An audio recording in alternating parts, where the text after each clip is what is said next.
حضرات، مدرسہ کے بچوں کو جو مکتب میں پڑھنے کے لیے آتے ہیں، اس کو نماز کے تعلق سے میں بتا رہا ہوں۔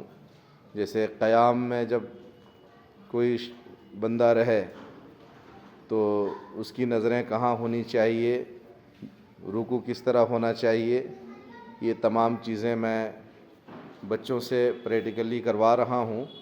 اسے آپ دیکھیں، اگر آپ کے اندر جو لوگ اچھا کرتے ہیں اس کے لیے تو کوئی دقت نہیں ہے، لیکن جن کو رکوع و سجود کا صحیح طریقہ معلوم نہیں ہے وہ آپ اس ویڈیو کو دیکھ لیں اور اسی طرح رکوع و سجدہ کرنے کی کوشش کریں۔ تو یہاں سے میں شروع کر رہا ہوں، آپ حضرات اس کو بغور دیکھیں اور اس پر اسی طرح عمل کریں۔ چلیے، نیت باندھیے۔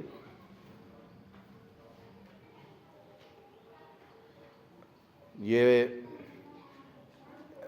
نیت باندھنے کے بعد آپ لوگ اس وقت کہاں دیکھ رہے ہیں؟ ذرا زور سے بولیں۔ نیچے نہیں، آپ لوگ کو کہاں دیکھنا ہے؟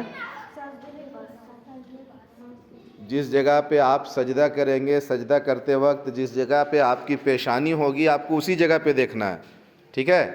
کس جگہ پہ دیکھیں گے؟ سجدہ دیکھیں گے۔ ایک آدمی ہاتھ کھول کے پھر سے باندھ کے دکھائیں، کیسے باندھیں گے؟ اور نیچے دیکھیں، باندھنے کا کیا طریقہ ہے؟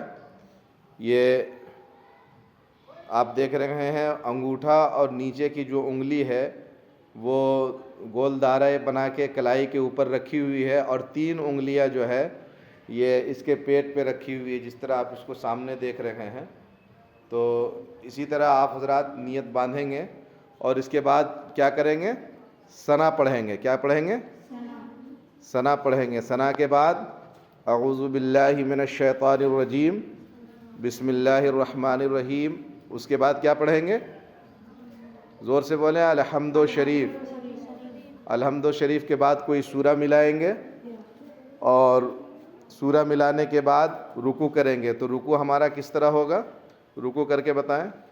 اللہ اکبر کہتے ہوئے رکوع میں جائیں۔ اس طرح جو آپ رکوع کریں گے، دیکھیے یہ رکوع جو کیا ہوا ہے، رکوع کا مسئلہ یہ ہے کہ ایک گلاس پانی رکھا جائے تو وہ نہ گرے، اس کے پیٹھ پہ رکھا جائے گا، یہ پانی گر جائے گا، اس لیے اس کو تھوڑا اور جھکنا ہوگا۔ اس کو آپ سیدھا رکھیں۔ ماشاءاللہ یہ بھی ٹھیک ہے۔ اس کو آپ تھوڑا سا سیٹ کریں، اس کو اوپر اٹھائیں، تھوڑا ایسے نیچے، اس طرح کا رکوع کریں۔ دیکھیے اس طرح کا رکوع ہونا چاہیے کہ ایک گلاس پانی رکھا جائے تو رہ جائے۔ بہت سارے لوگ ایسا کرتے ہیں۔ دیکھیے یہ رکوع اس طرح ہونا چاہیے، اس طرح کا رکوع کریں گے۔ تو رکوع کریں گے تو آپ لوگ کہاں دیکھیں گے؟ پاؤں کے دونوں انگوٹھوں پہ نظریں رہے گی۔ کہاں رہے گی؟ پاؤں کے دونوں انگوٹھے پہ نظریں جمی رہے گی۔ اور کیا پڑھیں گے؟ 3 مرتبہ سبحان ربی زور سے بولیں، سبحان ربی العظیم۔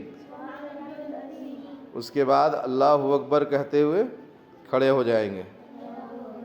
رکوع میں کئی مرتبہ کہیں گے سبحان ربی العظیم؟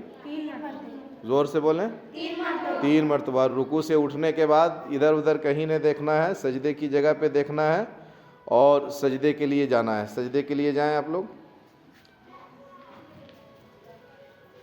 سجدے میں گئے تو پہلے ناک زمین پر رکھے یا سر؟ پہلے سر، پہلے ناک رکھتے ہیں زمین پر، اس کے بعد سر، اور جب اٹھاتے ہیں تو اٹھائیں گے تو پہلے سر پھر ناک۔ آئیے ہم لوگ دیکھتے ہیں پیچھے کیا حال ہے۔ سب کے جو پاؤں ہے، یہ پاؤں کی جتنی انگلیاں ہیں انگلیوں کا پیٹ زمین میں ہونا چاہیے۔ یہ ٹھیک ہے، یہ جو ہے یہ صحیح نہیں ہے۔ آپ اٹھیے، پہلے اٹھیے، ادھر پیچھے دیکھیے کس طرح ہے، اس کا پیر دیکھیے، اس طرح کیجئے، اس طرح دیکھیں۔ سجدہ آپ لوگ کریں گے تو اس طرح کریں گے، یہ پیر جس طرح رکھے ہو اسی طرح اس کو بھی رکھو، اندر سے کرو سب انگلی۔ اس میں کیا پڑھیں گے؟ یہ اس کو اندر رکھیں، سبحان ربی کئے مرتبہ پڑھیں گے؟ 3 مرتبہ۔ سبحان ربی الاعلیٰ پڑھیں گے اور اس کے بعد پھر بیٹھیں گے. پھر بیٹھ جائیں اللہ اکبر کہتے ہوئے.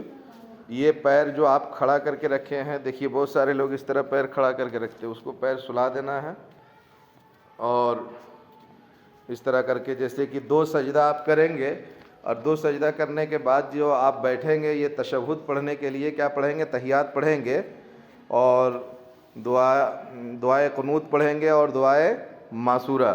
تو اس وقت آپ کہاں دیکھیں گے کہ گھڑی میں کتنا ٹائم ہو رہا ہے یا نہیں ہو رہا ہے, اس پر نظر رکھیں گے کہ نہیں رکھیں گے؟ نہیں. تو آپ کو کہاں دیکھنا ہے, اپنی گود میں دیکھنا ہے اور مکمل تشہد پڑھنا ہے. اور فرض کی جو نماز ہے, فرض کی 4 رکعت نماز میں سورت چاروں میں ملانا ہے یا 2 میں ملانا ہے؟ پہلے 2 میں ملانا ہے یا بعد کے 2 میں ملانا ہے؟ اور 4 رکعت سنت پڑھیں گے تو 4 رکعت سنت پڑھیں گے تو چاروں میں ملانا ہے یا 2 میں ملانا ہے؟ چاروں میں. ماشاء اللہ. اور وتر کی نماز پڑھیں گے تو سورت چاروں رکعت میں ملانا ہے یا 5 رکعت میں ملانا ہے؟ وتر میں 3 رکعتیں ہوتی ہے, کتنی ہوتے ہیں؟ 3. تو تینوں میں ملانا ہے یا نہیں ملانا ہے؟ ہاں, تو تینوں میں سورت ملانی ہے. اور بہتر ہے کہ پہلی رکعت میں آپ جو ہے آپ جو پہلی رکعت پڑھیں گے اس میں اذا جاء نصر اللہ پڑھیں, دوسری رکعت میں تبت یدا پڑھیں اور تیسری رکعت میں قل هو اللہ شریف. اس کے بعد کانوں کے ہاتھ تک لے جا کر, کانے کو لو تک ہاتھ لے جا کر پھر نیت باندھیں گے اور اس میں کیا پڑھیں گے, دعائے قنوت. ٹھیک ہے.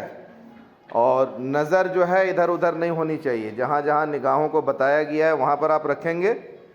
تو آپ حضرات, بہت سارے لوگ نماز پڑھتے ہیں, رکوع کرتے ہیں, پیٹھ زیادہ اٹھی ہوئی رہتی ہے, برابر نہیں ہوتی ہے, یا پھر نیت باندھ کے مسجد کی گھڑی, دیوار اگل بغل دیکھتے ہیں, اور بہت سارے لوگ تشہد میں بیٹھنے کے بعد بھی ادھر ادھر دیکھتے ہیں. تو کہاں کس وقت دیکھا جانا چاہیے وہ تمام چیزوں کو بتا دیا گیا ہے. اور ایک آخری بات جو ہے, جب سلام پھیرتے ہیں تو سلام پھیرتے وقت کہاں دیکھیں گے؟ دائیں کاندھے کی طرف دیکھیں گے, اور بائیں طرف پھیریں گے تو بائیں کاندھے کی طرف دیکھیں گے. بہت سارے لوگ دیکھتے ہیں کہ صف میں کتنے لوگ کھڑے ہیں, کتنے لوگ صف میں ہیں یہ دیکھتے ہیں. تو آپ لوگوں کو صف والے لوگوں کو دیکھنا ہے یا پھر صرف کاندھے کی جانب دیکھنا ہے؟ صرف مونڈھے کی جانب دیکھنا ہے اور سلام پھیر دینا ہے. سلام پھیرے, اب پھیر کے بتائیں, زور سے بولے السلام علیکم. ہاں ٹھیک ہے. اس طرح مکمل ہو جانے کے بعد دعا کر کے پھر آپ آگے اپنا جو کام کریں گے انشاءاللہ العزیز. تو اس چیز کو آپ دیکھیں انشاءاللہ, یہ وقتاً فوقتاً ترکیبیں بتائی جائے گی, اس پر آپ حضرات عمل کریں.